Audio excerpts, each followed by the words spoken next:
Assalamualaikum warahmatullahi wabarakatuh. Hari ini kita memulai pelajaran pendidikan Al-Quran. Bab ketiga membahas tentang nilai-nilai keimanan.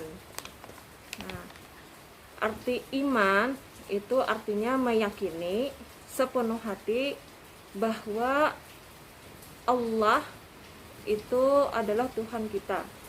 Nah, di sini kita akan membahas tentang ayat Al-Quran tentang keimanan. Ada banyak ayat dalam Al-Quran yang menjelaskan tentang keimanan kepada Allah Subhanahu wa Ta'ala. Nah, pada subbab ini kita akan mempelajari surah Al-Baqarah ayat 108 dan 217 serta surah Ali Imran ayat 106. Ketiga ayat tersebut menjelaskan tentang keimanan manusia kepada Allah Subhanahu wa Ta'ala. Ayat pertama, surah Al-Baqarah ayat 108 dan 217. Surah Al-Baqarah adalah surah yang terdiri atas 286 ayat, termasuk golongan surah-surah Madaniyah. Artinya surah-surah yang diturunkan di kota Madinah.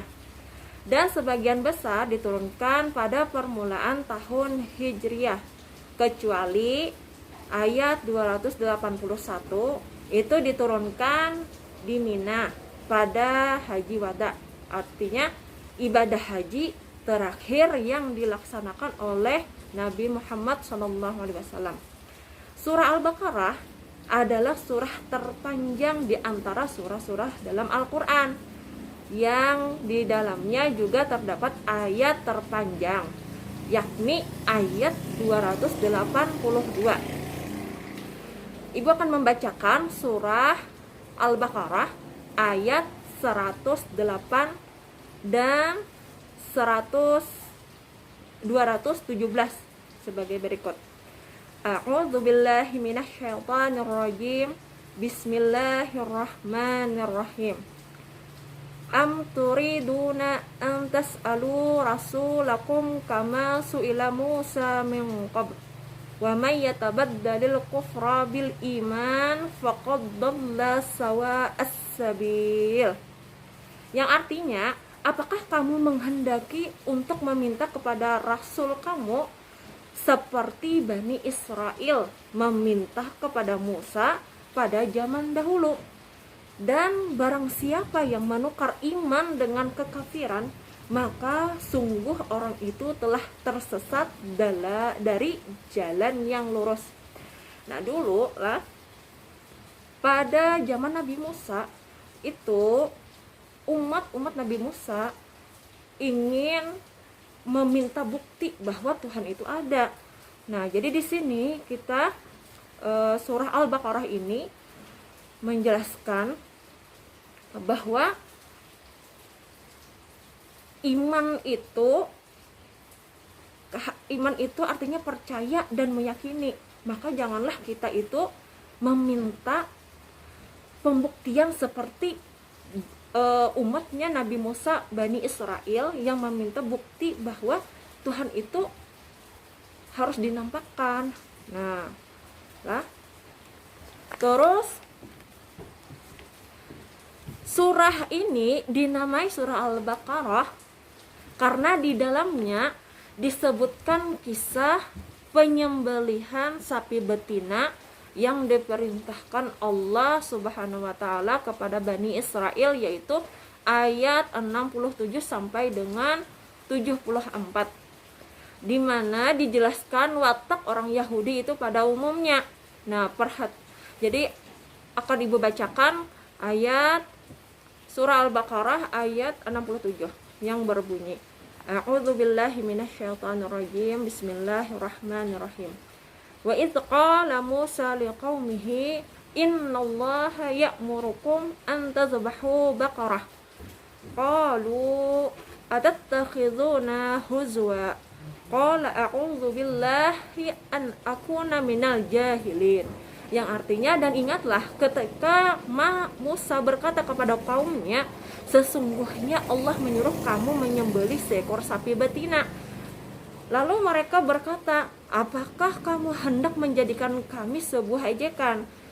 Maka Nabi Musa menjawab, aku berlindung kepada Allah agar tidak menjadi salah seorang dari orang-orang yang jahil. Jadi hikmah di sini, hikmahnya Allah menyuruh Bani Israel menyembelih sapi ialah supaya hilang rasa penghormatan mereka terhadap sapi yang pernah mereka sembelih. Nah, itulah hikmahnya Nabi Musa disuruh oleh Allah untuk menyuruh Bani Israel untuk menyembelih sapi tadi. Nah, yang kedua surah Ali Imran ayat 106.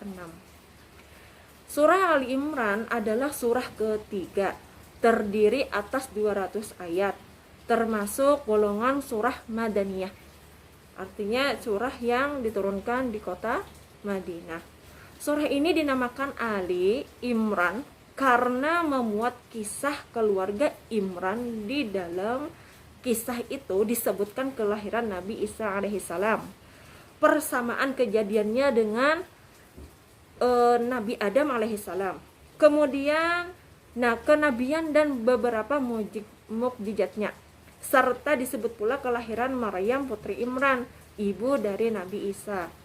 Nah, di sini ayat Ali Imran dalam ayat 106 Ibu bacakan. A'udzubillahi minasyaitonirrajim. Bismillahirrahmanirrahim. Yauma tabyaddu wujuhu wa taswaddu wujuh. Fa ammal ladzina aswaddat wujuhuhum akafartum ba'da imanikum fadzuqul adzaba bima kuntum takfurun. Yang artinya pada hari yang di waktu itu ada muka yang putih berseri dan ada pula muka yang hitam muram. Adapun orang-orang yang hitam muram mukanya, kepada mereka dikatakan, kenapa kamu kafir sesudah kamu beriman? Nah, karena itu rasakanlah azab disebabkan kekafiranmu. Nah, yang B, Ibu menjelaskan tentang kandungan ayat Al-Quran tentang keimanan kepada Allah Subhanahu wa Ta'ala. Sebab turunnya ayat surah Al-Baqarah ayat 108 di atas tadi yang Ibu bacakan adalah seperti yang diriwayatkan oleh Ibnu Abbas radhiyallahu an.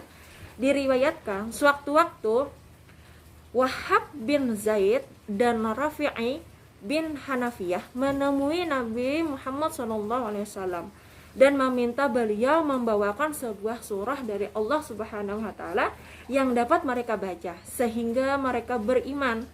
Nah, riwayat lain menyebutkan Nabi Muhammad SAW diminta membangun beberapa selokan dengan aliran airnya bagi mereka sehingga mereka dapat mengikutinya. Nah, sebagian musafir lainnya berkata, sekelompok orang Arab menginginkan hal yang sama seperti kaum Yahudi inginkan dari Nabi Musa alaihissalam. Mereka meminta Nabi Muhammad SAW untuk memperlihatkan Tuhan dengan jelas sehingga mereka dapat melihatnya dengan mata kepala sendiri dan kemudian mereka akan beriman. Maka turunlah ayat tersebut sebagai respon atau tuntutan mereka. Nah, golongan yang diseru dalam ayat ini adalah sekelompok muslim yang keimanannya itu lemah dan para penyembah berhala. Di sini kaum Yahudi memang tidak disebutkan secara langsung dalam ayat ini, tetapi tidak jauh bergeser dari kisah kaum Yahudi. Nah, mungkin setelah peristiwa penggantian kiblat, sekelompok muslim dan para penyembah berhala terpengaruh oleh godaan kaum Yahudi. Mereka menyampaikan beberapa tuntutan sia-sia kepada Nabi Muhammad SAW yang contohnya telah disebutkan tadi di atas lah. Nah, Allah yang maha besar melarang mereka mengutarakan pertanyaan semacam tersebut sebagaimana firman-Nya, apakah kamu menghendaki untuk meminta kepada Rasul kamu seperti Bani Israel meminta kepada Musa pada zaman dahulu?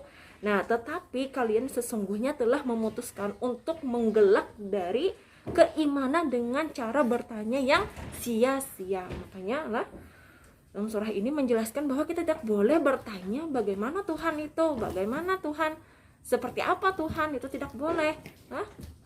Nah, patut diperhatikan, Islam itu tidak pernah menghalangi manusia bertanya perkara ilmiah atau logis. Juga tidak meminta Nabi Muhammad SAW memperlihatkan mukjizat untuk membuktikan kebenaran kenabian beliau terus-menerus. Lantaran sarana-sarana untuk memperoleh pemahaman dan keimanan adalah sama. Akan tetapi ada sebagian manusia yang menanyakan pertanyaan-pertanyaan sia-sia dan menuntut beberapa dalil irasional guna menghindari dari seruan Nabi Muhammad SAW. Sudah jelaslah Allah itu ada, buktinya Allah itu ada dengan melihat alam semesta, adanya bumi, langit, ya kan? Nah, adanya diri kita itu adalah ciptaan Allah. Bagaimana cara mengimaninya? Dengan meyakini dalam hati bahwa Allah itu ada. Nah, oleh karena itu, dengan berpaling dari Islam dan kembali kepada kekafiran, mereka itu benar-benar orang yang zalim dan menyimpang. Nah, jadi seseorang yang dengan sengaja menyimpang itu tidak berhak untuk memperoleh petunjuk Allah Subhanahu wa taala.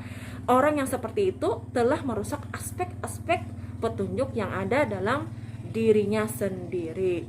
Nah, di sinilah pada surah Al-Baqarah ayat 108 menjelaskan bahwa janganlah kita mengganti keimanan kita dengan kekafiran, karena yang demikian itu menyebabkan tersesat dari jalan yang lurus, yaitu keimanan kita. Nah, sebagian besar ahli kitab menginginkan kita agar kembali kepada kekafiran. Hal itu tersebut karena sifat dengki mereka yang tidak mau menerima kebenaran ajaran yang dibawa oleh Nabi Muhammad SAW. Sebagian agama yang lurus dan diredai oleh Allah Subhanahu wa taala. Mereka pun sebenarnya telah diperintahkan untuk mengakui kebenaran ajaran agama Islam, tapi mereka tidak mau. Nah, di sini juga penjelasan surah Al-Baqarah ayat 217.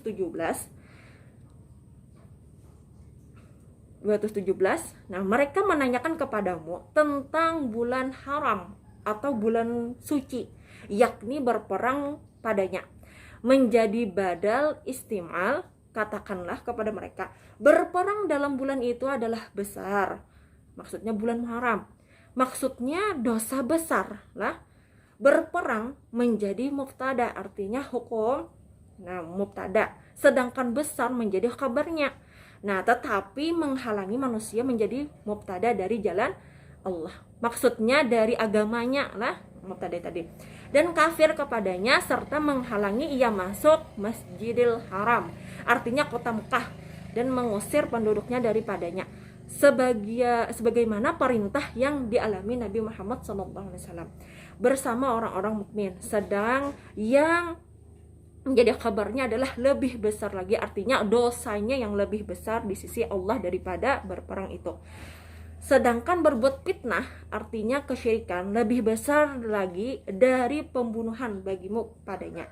Dan tidak henti-hentinya mereka, maksudnya orang-orang kafir, memerangi kaum hai orang-orang beriman, hingga maksudnya agar mengembalikan kamu dari agamamu kepada kekafiran. Sekiranya mereka sanggup, barang siapa yang murtad di antara kamu dari agamanya, lalu ia mati dalam kekafiran, maka mereka itu menjadi sia-sia atau batal amal-amal mereka. Nah, kalau orang Islam lah berpindah agama menjadi orang kafir, maka semua amal ibadah yang dilakukannya itu sia-sia, terputus lah, habis, hancur. Nah, terus barang siapa yang murtad di antara kamu dari agamanya lalu dia mati dalam kekafiran, maka mereka itu menjadi sia-sia atau batal amal-amal mereka yang saleh di dunia dan akhirat, hingga tidak dianggap atau tidak diberi pahala. Mengaitkannya dengan kematian menunjukkan bahwa seandainya ia kembali kepada Islam sebelum mati, maka amalnya tidaklah batal lah, dan tetap diberi pahala serta tidak perlu diulangi lagi. Haji misalnya, demikianlah menurut pendapat Syafi'i dan Mereka itulah penghuni neraka, mereka kekal di dalamnya. Tatkala anak buah pasukan tadi menyangka bahwa meskipun mereka tidak berdosa tetapi tidak memperoleh pahala karena melakukan peperangan pada bulan Muharram. Nah, ingatlah suatu hari di mana wajah-wajah ada yang menjadi putih berseri dan ada pula yang hitam logam. Maksudnya pada hari kiamat. Nah, ada di sinilah di hari kiamat nanti ada wajah yang putih, ada wajah yang legam. Kenapa? Adapun orang-orang yang wajah menjadi hitam yaitu orang-orang yang kafir. Nah, sedangkan orang yang cerah, wajahnya putih berseri, nah itu orang-orang Islam. Nah, disinilah. Nah, terus reddah itu menurut bahasa adalah kembali dari sesuatu. Sedangkan menurut istilah reddah itu adalah memutuskan Islam dengan melakukan perbuatan yang mengkafirkan atau mengatakan perkataan yang mengkafirkan atau mengiktikadkan iktikad yang mengkafirkan dengan sengaja, bersenda gurau atau dengan berbantah-bantahan. Adapun lah di sini hal-hal yang dapat merusak keimanan seseorang muslim atau menyebabkan seorang menjadi murtad menurut pandangan mazhab ahli sunnah wal jamaah adalah yang pertama dengan perbuatan. Nah, di sini ada dua jenis, yaitu melalui perbuatan dan perkataan yang bisa menjadikan kita murtad. Yang pertama dari segi perbuatan. Nah, dari segi perbuatan, yang pertama menyembah berhala. Nah, perbuatan yang dapat menyebabkan seorang muslim itu menjadi kafir. Yang pertama itu dari jenis perbuatannya, yang pertama menyembah berhala. Yang kedua menyembah matahari dan bulan. Yang ketiga menyembah benda-benda yang dianggap berkeramat, misalnya percaya dengan pohon besar dan meminta-minta di situ. Nah, itu kada boleh. Menyembah binatang dengan menyebut nama makhluk untuk mendekatkan diri atau mengabdi kepada makhluk tersebut. Nah, itu juga kada boleh. Menyembelih, maksudnya menyembelih binatang dengan menyebut nama makhluk. Nah, kalau kita menyembelih binatang ya itu dengan mengucapkan nama Allah, bukan nama makhluk. Nah, terus membuang kitab suci Al-Quran atau lainnya seperti kitab ilmu syara pada tempat najis atau ke tanah dengan maksud menghinakan. Nah, itu contohnya kayak menginjak-injakkan Al-Quran, membuang lah, tapi niat untuk menghina. Itu termasuk perbuatan yang bisa menyebabkan seorang menjadi kafir. Yang kedua dengan perkataan. Adapun perkataan, iktikad baik disengaja atau berbantah-bantahan yang dapat menyebabkan seseorang itu menjadi kafir atau murtad. Yang pertama, mengatakan atau mengiktikadkan bahwa alam ini qadim atau kekal, artinya kada ada hari kiamat, tetap saja kekal di dunia ini. Dia meyakini bahwa kada ada hari kiamat tuh, kada ada kekal tepang di dalam dunia ini. Nah, itulah udah boleh. Bisa iktikad kita bisa menjadi murtad. Yang kedua mengatakan atau mengiktikadkan artinya meyakini bahwa roh itu qadim atau kekal. Nah, roh itu kada bermatian, hidup terus. Yang ketiga mengatakan atau mengiktikadkan bahwa Allah itu tidak kekal. Nah, di sini mengatakan bahwa Allah itu kena mati juga, sama aja lawan kita. Nah, itu kada boleh. Allah itu lah kada bermatian, kekal pokoknya. Nah, habis itu yang keempat mengatakan atau mengiktikadkan bahwa Allah tidak memiliki sifat-sifat sebagaimana yang telah kita ketahui. Nah, itu mengiktikadkan bahwa misalnya kan sifat Allah sifat 20 misalnya Allah itu ada. Nah, dia kada meyakini bahwa Allah itu jadinya kada ada. Nah, jadilah menyatakan atau mengiktikadkan bahwa Allah tidak memiliki sifat sebagaimana yang telah kita ketahui, yaitu sifat 20. Yang ke-6, mendustakan para nabi, rasul dan malaikat atau menyembah kepada mereka. Nah, itu kada percaya dengan adanya nabi dan rasul, bahkan dengan malaikat, atau menyembah mereka. Nah, jadi di sini mendustakan adanya nabi dan rasul, bahkan menyembah mereka, maka udah boleh kita lah. Nah, sudah. Yang terakhir Ini banyak lagi ya, nanti kita sambung. Nah, yang terakhir, barang siapa yang menuduh seorang mukmin dengan perkataan kafir, maka orang itu menjadi kafir. Contohnya, ikam tuh kafir, padahalnya kada kafir. Nah, itu kita nang kafir lah, kada boleh menyembati orang ikam tuh kafir. Nah, itu bisa seorang yang kafir. Nah, mungkin sampai situ aja lah. Sampai itu aja dulu pembahasan kita melalui keimanan kita kepada Allah Subhanahu wa taala. Mudah-mudahan semua apa yang Ibu sampaikan bermanfaat bagi diri Ibu dan bagi kalian semua. Nah, pesan Ibu, jaga kesehatan, pakai masker setiap hari, dan tetap berada di rumah. Mungkin sampai sini dulu. Assalamualaikum warahmatullahi wabarakatuh.